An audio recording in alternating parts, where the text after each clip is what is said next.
Hey guys, welcome to Through the Bible Verse by Verse, a plain and simple study of the entire Bible, book by book, chapter by chapter, and verse by verse.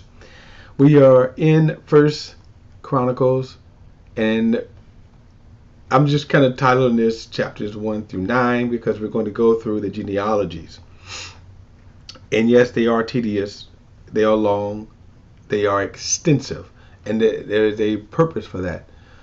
As we said, the genealogies, and I'm not going to list every name. I'm not going to read every name, besides butchering the Hebrew pronunciations. Because most of it, of course, doesn't apply to us not being Jewish. Now, what is interesting is that if these genealogies only go as far as Jesus. And so, again, I'm looking and trying to see, are there genealogies since Jesus? Okay, that's just a sidebar note. Are there genealogies since Jesus? Okay, but as far as the purpose for Scripture, the genealogies point to the bloodline of Jesus. They point to and establish him as the rightful heir, the Messiah, from a legal perspective. From a cultural perspective, from a, so that the Jewish Messiah, as prophesied and fulfilled by Jesus, the prophecies fulfilled through Jesus, okay, as the rightful heir, okay. I did say, and I kind of talking about genealogies, just want to kind of quick reminder that, again, these genealogies, the primary purpose of these genealogies is to establish the legitimate bloodline of Jesus. All of the other lists of genealogies, they designed to show and lead away from Jesus. And then they are also designed to give legitimacy to individual Jews, especially during this time, and whatever tribes they may live in. And so, or whatever Jewish claim they may have. So, for example, if a person says, I have the rightful heir to the throne, then you could show by genealogy if you have that or not. In other words, if you're not the son of David, then you don't have, you didn't have the rightful legal heir anyway. With the exception, of course, through the northern kingdoms of Israel. Okay.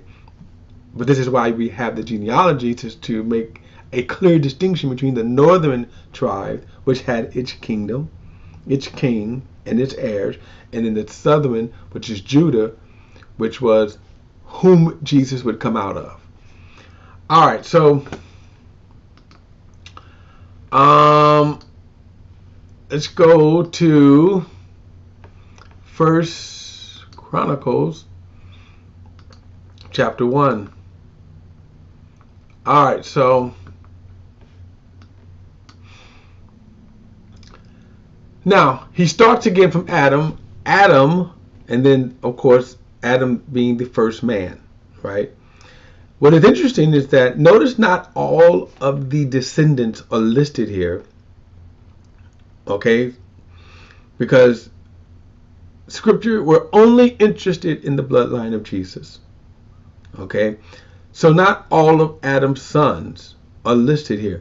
Now, let me also say this, and since we're not going to go through it, but this is very important, even when reading Genesis, that you understand the narrative is designed to simply tell this story, the bloodline of Jesus. And I say that because when you read Genesis and you wonder, for example, one of the biggest questions that people ask is, where did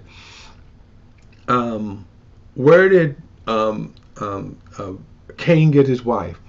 Well, here's the thing: we don't know. But the answer to that is not important, because the story it's not what Genesis wasn't designed to be a complete, detailed history.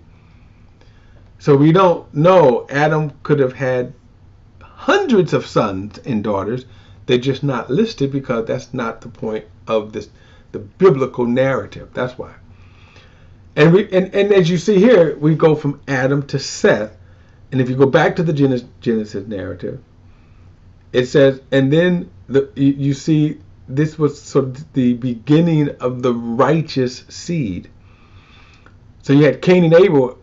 Abel was righteous, but remember, Cain's brother murdered him. And then you see Seth. So this is Seth is mentioned. Now, of course, you had hundreds of years. And so, we just, where Adam could have been having children and stuff. And then this is the narrative that now is going to begin the bloodline of Jesus, Seth. So Adam, Seth, Enos, Kenan, Mahalia, Jared, Enoch. Now remember, Enoch is interesting. Enoch was taken, one of the first people that's listed that God took or raptured. Okay, Methuselah was the longest living human being recorded. Then Lamech, and then he says Noah's sons. So you have Noah, then Noah's sons. So of course we have the flood at this point, and then we have Shem, Ham, and Japheth. Now the three sons of Noah are important because after the flood, which wiped out all living creatures that breathe, that had breath in them, it was through Shem, Ham, and Japheth that the earth was repopulated.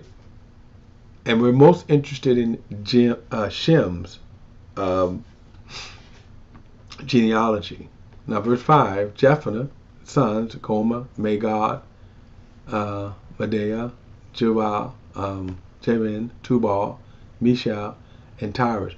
Now, I'm not going to get too engrossed into this, only just to kind of give, just as a point of reference, there are those who try to divide these up by races.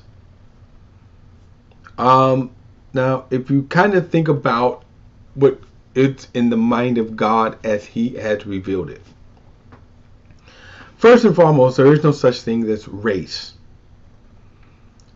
As we see in Acts, it says, by one man's blood, right here, Adam, then you have the entire face of the earth.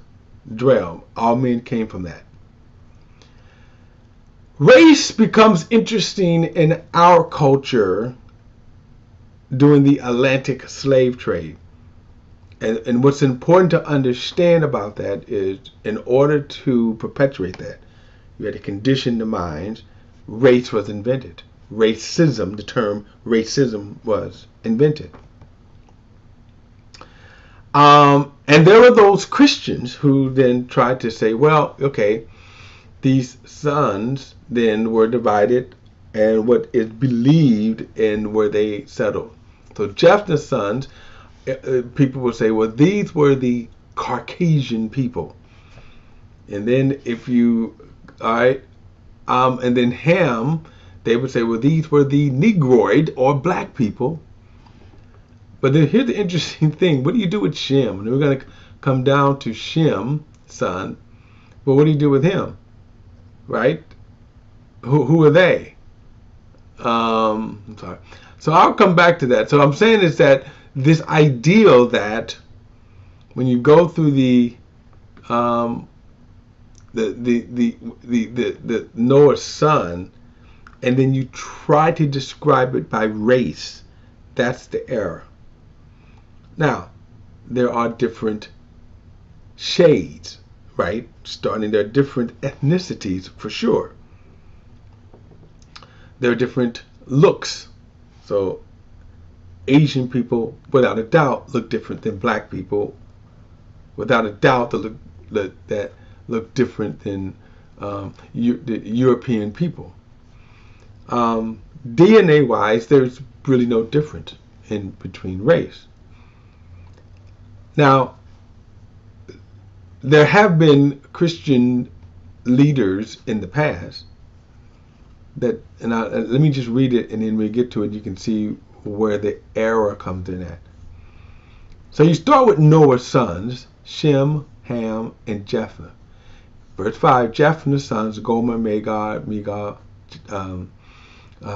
Javan, Tubal, Meshach, and Tyrus. So it is believed, or people will try to describe, because some of these where they kind of settled would be in the European nations. Then if you look at the ethnic makeup of Europeans in terms of skin tone, certain characteristics. May be true. I'm not even debating it. What I'm saying is that it's not the racial issue. Even if you want to use the term race, I wouldn't even, not worth to me to argue with that. Anthropologists certainly can argue that point.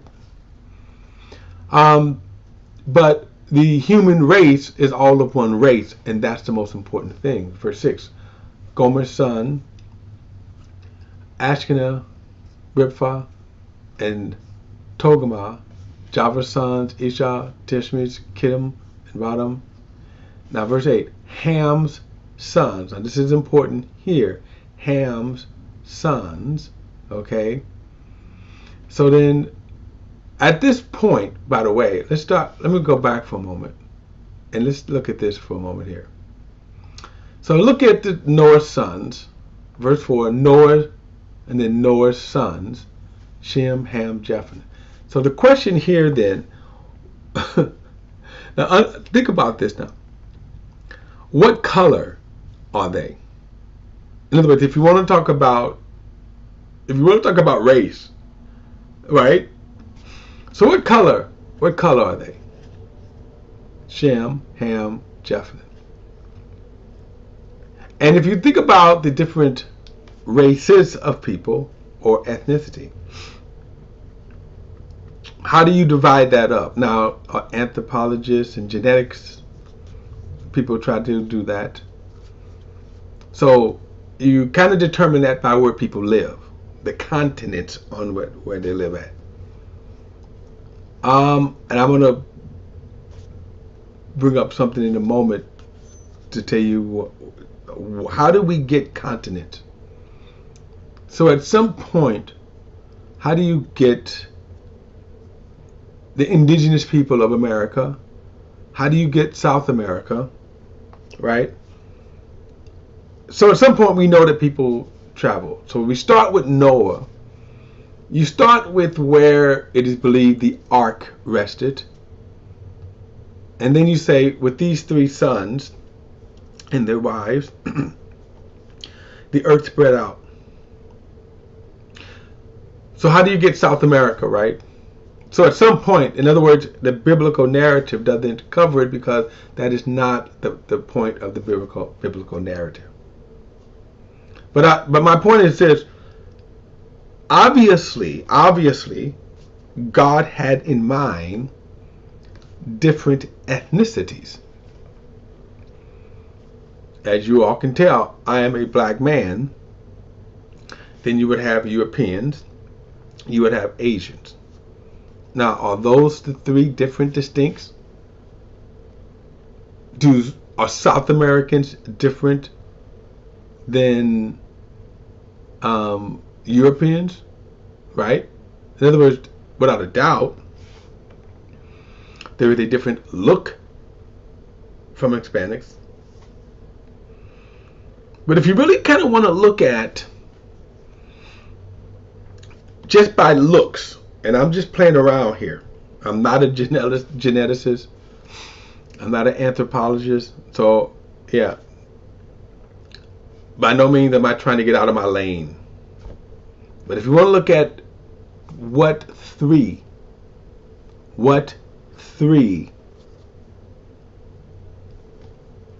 looks there will be,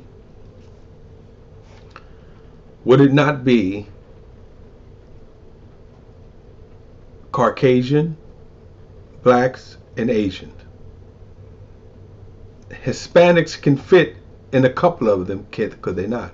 Middle Eastern people can fit, right? Now, you could break it down. And again, not in any way trying to get out of my lane here. I'm just posing thoughts at this point. And the question is, what color then was Shem, Ham, and Japheth? And then how do you get the different, how does God get the different ethnicities? Right? So if you start off, in other words, if we had a visual, how would Shem look? How would Ham look? And how did Japheth? Now, people try to make the assumption based upon some of the land that is given here. Like Magog would be a good, Gomer Magog is believed to be around the Russian area. And it may or may not be. It could be Babylon, the Middle Eastern, okay? But that's how sometimes you can see. Now, this here, when you get down to verse 9, Cushan, we'll get back to that, but Cushans, again, you as the writer here is looking back, he certainly, you could say that there were some of these sons ended up land-wise. But we go back. What about Shem? What's up with Shem? Right? Shem, Ham, and Japheth. And I'm toying around with this question here. How did they look? Well, here's the interesting thing: we don't know. That's why we want to go there. We don't know. In other words, did Shem look Middle Eastern? Did Japheth look European? Did Ham look black? Now here's the interesting thing. We know we have them. We know we have black people, Hispanic, Asians, Middle Eastern, right? All of these different things. I think it's come out to 7 because I'm missing a couple of them. 7. I'm kind of going around. But if you think about just Asian people, and that would include all the Asian people here. And I know that there are various nations within the Asian group. Chinese, Japanese, Korean, Vietnamese. Okay, they are all distinct. We can go on and on, but they're all distinct, right? Different nation-wise. Okay, but in general, you can fit them all in the same kind of look, right? Now, without a doubt, black people, there are 55 different nations on the continent of Africa, and what is always interesting is that people refer to Africa as one nation, but there are 55 distinct nations. Middle Eastern people, right? And that's probably one of the most mixed group, because there are some Hispanics could fit in there, but without a doubt, Middle Eastern people have a certain look. But here's the question now: if Shem, if you want to say that, and by the way, Jesus' bloodline comes from Shem. So that's a fact. Jesus' bloodline comes from Shem. So we're the Asian people, right? Shem, Ham. If Shem is Middle Eastern, because the bloodline of Jesus comes from there, and Japheth is Caucasian, Japheth, and then Ham is black, where are the Asian people in this? The Shem, Ham, Japheth, where are the Asian people? Okay, like I say, just some thoughts to play around, but we're going to come back to this. Because what I said, remember I said that there are some gems in the genealogies, even though they're quite tedious in listing the names. Think about that one thing right there. That's a gem, and it's, by no means was I attempting to define. Just simply raise questions because these are what some people think of. Okay, guys, look, I'm gonna pick this up in the next study. Don't forget to like and share this video and subscribe to BP, the Bible Perspective. Hit that subscribe button. If you have a thought, a comment, add it to the comment section below. Remember, all comments are welcome. I will see you in the next